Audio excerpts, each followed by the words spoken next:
Hello friends, welcome to nursing education. आज का हमारा टॉपिक है लार्ज इंटेस्टाइन। लार्ज इंटेस्टाइन को हम कोलोन भी बोलते हैं। The large intestine is the last attraction in digestive tube. Large intestine क्या है? डाइजेस्टिव अट्रैक्शन है, मतलब कि जो डाइजेस्टिव ट्यूब है उसका लास्ट अट्रैक्शन है। And the location of the terminal phase of digestion, और यह लोकेटेड होती है डाइजेशन के टर्मिनल फेज में।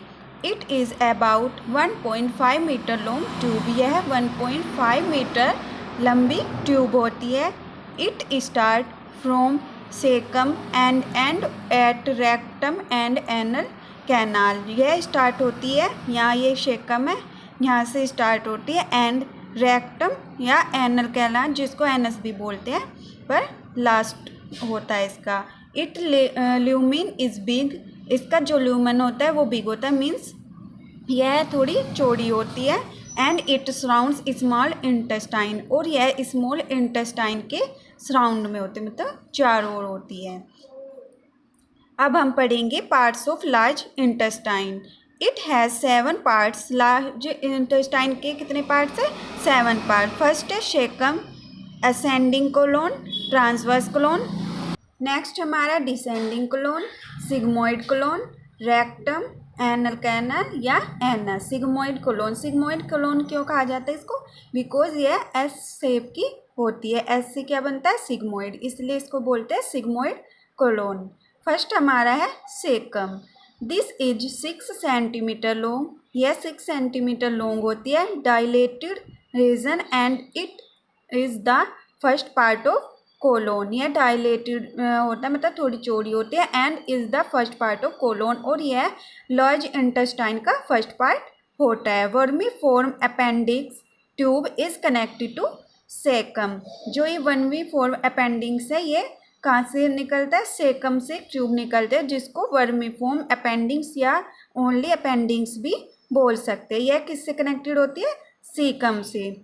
इसका डाइजेशन में कोई रोल नहीं होता, बट जब इसमें इन्फ्लामेशन हो जाता है तो उसका जो वो बहुत ही पेनफुल प्रोसीजर होता है, और उस अपेंडिक्स के इन्फ्लामेशन को अपेंडिसाइटिस बोलते हैं। Now the colon has 4 part. जो कोलोन होती है उसके 4 पार्ट्स है। Ascending colon, transverse colon, descending colon and sigmoid colon. तो फर्स्ट हमारी है ascending colon. Passes upward from the caecum and is 10 to 20 centimetre long. यह कहाँ से पासिस होती है? किसके अपवर्ड? सेकम से ऊपर को अपवर्ड होती है, एंड यह 10 to 20 सेंटीमीटर लॉन्ग होती है। At the level of liver it curves to the left to become transverse colon. यह कहाँ होते हैं? लीवर के लेफ्ट साइड से कर्व होती है, जहाँ से ट्रांसवर्स कोलोन स्टार्ट होती है, तो जहाँ से ये ट्रांसवर्स कोलोन बनाती है। ये होगी हमारी ट्रांसवर्स कोलोन। तो सेकंड हम ट्रांसवर्स कोलोन पढ़ेंगे। This is located in front of duodenum, stomach and spleen. यह कहाँ पर लोकेटेड होती है? ड्यूडेनम, स्टमक एंड स्प्लीन में। Where it forms splenic flexure, और जहाँ पर ये कर्व होती है उसको क्या बोलते हैं? Splenic flexure. And curves downward to become the descending colon, और यहाँ से डाउनवर्ड होते हुए यह डिसेंडिंग कोलोन बनाती है। Descending colon, this passes down the left side of the abdomen cavity है। एब्डोमेन कैविटी के लेफ्ट साइड में अपवर्ड होती है। And 25 to 30 centimetre long. यह 25 से 3 सेंटीमीटर लंबी होती है। At the level of the iliac crest it is now as sigmoid colon. Iliac crest यह पेल्विक बोन होती है, और ये यहाँ पर कर्व होती है एस शेप में, जिसको सिग्मोइड कोलोन बोलते हैं। सिग्मोइड कोलोन क्या होती है? This is S shaped tube. यह एस शेप्ड ट्यूब होती है, एंड 40 सेंटीमीटर लॉन्ग, और 40 सेंटीमीटर लॉन्ग होती है। And continues downward to become rectum, और रेक्टम में डाउनवर्ड होती है। Rectum it is 13 centimetre long tube. यह है 13 सेंटीमीटर लॉन्ग ट्यूब होती है and it leads from sigmoid colon, और कहाँ से लीड होती है? सिग्मोइड कोलोन से, and terminates at anal canal, और एनल कैनाल पर टर्मिनेट। एनल कैनाल जिसको एनस बोलते हैं, it is 3.8 centimetre long tube है, एक 3.8 सेंटीमीटर लॉन्ग ट्यूब होती है। It help in excretion of waste material, जो हमारे बॉडी में वेस्ट मटेरियल होता है उसके एक्सक्रिएशन में हेल्प करती है। कौन करते हैं? Anus. Anus controlled by 2 sphincters. Anus के 2 स्पिंचर्स होते हैं। फर्स्ट है internal sphincter, second external sphincter. First हमारा internal sphincter, it is made up of smooth muscular fibres. यह स्मूथ मसल फाइबर से बना होता है and it controls by automatic nervous system, और यह ऑटोमेटिक नर्वस सिस्टम के थ्रू काम करता है, मतलब यह नर्वस सिस्टम में पाया जाता है इंटरनल स्पिंचर। फिर हमारा है external sphincter, it is made up of skeletal muscle. यह स्केलेटल बोन से बना होता है and human can control it voluntary, और ह्यूमन्स इसको वॉलेंट्री मतलब अपने आप से कंट्रोल कर सकते हैं। इसको बोलते हैं एक्सटर्नल स्पिंचर। अब हम पढ़ेंगे structure of large intestine.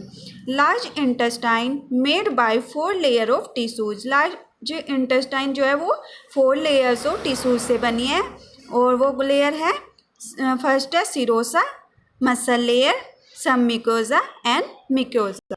Now we read the first layer of large intestine.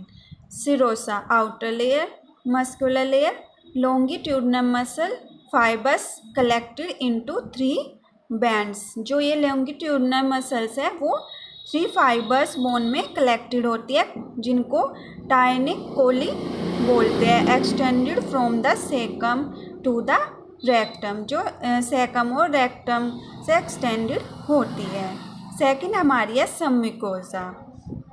Submucosa में क्या होता है? More lymphoid tissues than any other parts, मतलब जो यह लार्ज इंटेस्टाइन की सबम्यूकोसा लेयर होती है, इसमें अदर जो हमारी बॉडी के पार्ट्स हो उससे ज़्यादा लिम्फोइड टिश्यूज पाए जाते हैं। विच हेल्प इन डिफेंस, जो हेल्प करते हैं डिफेंस से, मतलब जो हमारी बॉडी में माइक्रो ऑर्गेनिज्म एंटर कर जाते हैं उनके अगेंस्ट फाइट करता है। अब हमारा है mucosa. Large number of mucosa secreting goblet cells and present. इसमें क्या होता है? गोबलेट सेल्स प्रेजेंट होते हैं जो लार्ज नंबर मतलब कि बहुत ज़्यादा म्यूकोजा सिक्रेट करती है, जिससे इंटेस्टाइन मॉइस्ट रहती है। अब हम पढ़ेंगे फंक्शंस ऑफ लार्ज इंटेस्टाइन, मतलब लार्ज इंटेस्टाइन के क्या क्या फंक्शंस होते हैं। फर्स्ट हमारा है absorption of water, mineral salt, vitamins and some drug contents until semi-solid consistency of feces is achieved. Absorption, इसका काम क्या होता है लार्ज इंटेस्टाइन का? इसमें water, mineral salt, vitamins and जो ड्रग्स होती है उनका एब्जॉर्प्शन होता है, और वह सेमी सॉलिड फेसेस में अचीव करता है, जिनको यह सेमी सॉलिड फेसेस में अचीव करता है। नेक्स्ट है bacteria present in the large intestine, मतलब कि जो लार्ज इंटेस्टाइन होते हैं उसमें बहुत सारे बैक्टीरिया प्रेजेंट रहते हैं। दैट आर हार्मलेस, बट ये हार्मलेस होते हैं। अगर ये लार्ज इंटेस्टाइन में ही रहते हैं तो ये हार्मलेस होते हैं, बट अगर पार्ट में या अदर पार्ट में अगर ये चले जाते हैं, जैसे लाइक यूट्रस या गोल ब्लैडर में अगर ये बैक्टीरिया एंटर कर जाते हैं तो वह हार्मफुल होते हैं। एंड सिंथेसाइजिस विटामिन के एंड फोलिक एसिड, और जो ये हार्मलेस बैक्टीरिया है ये विटामिन के और फोलिकल एसिड्स प्रोड्यूस करते हैं। Like that E coli, enterobacterial organics, streptococcus follicles and clostridium perfringens, ये क्या है? Bacteria. Now the gases that produce in intestine due to food and drink consumption is excreted out। जो large intestine है उसमें gases का भी प्रोडक्शन होता है, बट कुछ गैसेस हम फूड और ड्रिंक करते वक्त भी अंदर लेते हैं। By the large intestine in the form of flatter या विंड। जो गैसेस हम एक्सपायर करते हैं उनको विंड्स के थ्रू हम अंदर लेते हैं। Food moves in large intestine by peristaltic movement. जो पेरिस्टाल्टिक मूवमेंट है उसके थ्रू हम food move in large intestine में फूड का मूव होता है, मतलब आगे पुश होता है। Food moves from stomach to large intestine by the food mass movement that is called gastrocolic effect. जो फूड होता है वह स्टमक से लार्ज इंटेस्टाइन में मूव करता है, जिसको फूड मास मूवमेंट बोलते हैं, और इस फूड मास मूवमेंट को बोलते हैं गैस्ट्रोकोलिक इफेक्ट। अब हम पढ़ेंगे defecation. In defecation mass movement transfer the rectum and excrete the waste product out. Defecation में क्या होता है, जो मास मूवमेंट होता है वो ट्रांसफ़र हो जाता है रेक्टम में, और जो फैसिस के में कन्वर्ट होकर जो वेस्ट प्रोडक्ट होता है उसको एक्सक्रिएट कर देता है। इन infant defecation is an involuntary action. जो इन्फेंट मतलब कि 1 साल से कम बच्चे होते हैं उनमें इन्वॉलेंट्री एक्शन होता है, मतलब डिफिकेशन उनके कंट्रोल में नहीं होता है, इसलिए वो खुद से ही स्टूल पास कर देते हैं। नेक्स्ट हमारा है defecation reflex developed in the age of 2 to 3 years. जो डिफिकेशन रिफ्लेक्सेस है वो 2 से 3 साल में डेवलप्ड होते हैं। नेक्स्ट हमारा है defecation start when contraction of abdomen muscle and intra abdominal pressure increase. Means जब डिफिकेशन स्टार्ट होता है when contraction of abdomen muscles, abdomen जो मसल्स होते हैं उनमें कॉन्ट्रैक्शन होना स्टार्ट हो जाता है, and intra abdominal pressure increase, और जो इंट्रा एब्डोमल प्रेशर है वो इंक्रीज होता है, जिससे फिजिस को वह जो भी कॉन्ट्रैक्शन डिस्टेंशन होता है उससे फिजिस पुश होती है। In adult defecation is an voluntary control. जो एडल्ट होते हैं उनमें स्पिंचर वेल मैच्योर हो जाते हैं, जिससे डिफिकेशन पर उनका कंट्रोल रहता है, बट जो इन्फेंट मतलब बेबी बच्चे होते हैं उनमें स्पिंचर वेल मैच्योर नहीं होते हैं और उनका डिफिकेशन पर कंट्रोल नहीं होता है। Faeces is a semi solid brown colour mass and it is because of stercobilin pigment. जो फीसिस होते हैं वह सेमी सॉलिड ब्राउन कलर का मास होता है, एंड इट इज़ बिकम हो जाए किसके कारण होता है, स्ट्रोकोबिन पिगमेंट के कारण होता है।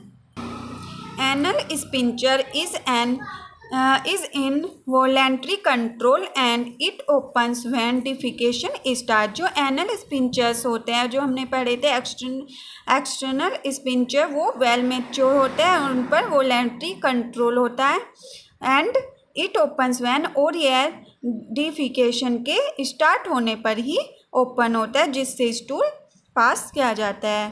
Thank you friend for watching my video. I hope you understand my topic large